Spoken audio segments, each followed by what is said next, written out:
পাকিস্তান বধের পর এবার শুরু হচ্ছে ভারতকে নাস্তানাবুদ করার পালা।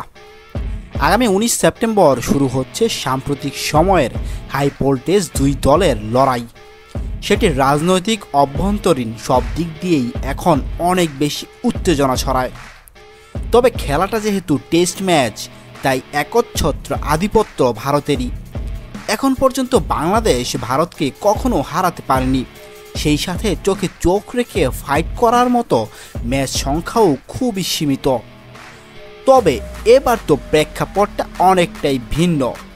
পাকিস্তানে গিয়ে তাদের মাটিতে 2-0 সিরিজ হারিয়েছে এই নতুন বাংলাদেশ, তাই বাড়তি নজর তো দিতেই হবে এই দলটার ওপর।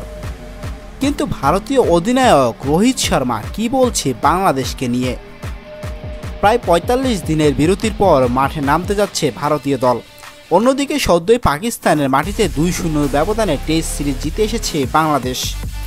বাংলাদেশের এই দুর্দান্ত পারফরমেন্স নিয়ে আলোচনা সব জায়গায়।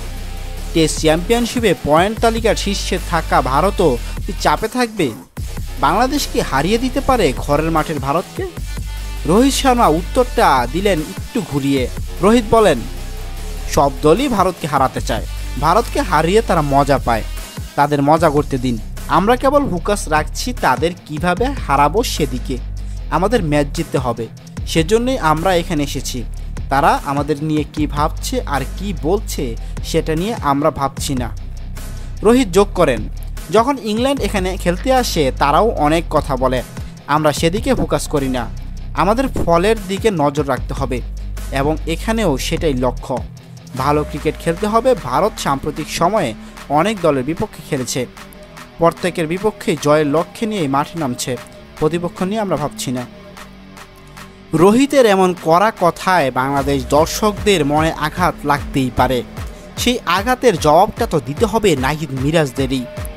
মাঠের ক্রিকেটে ভারতকে হারিয়ে জয় ছিনিয়ে সাপোর্টারদের খুশি রাখতে পারলেই দেয়া হবে কঠিন জবাব। তাই সবারই প্রত্যাশা একটাই, বাংলাদেশ ভারতকে টেস্টে হারিয়ে দেবে।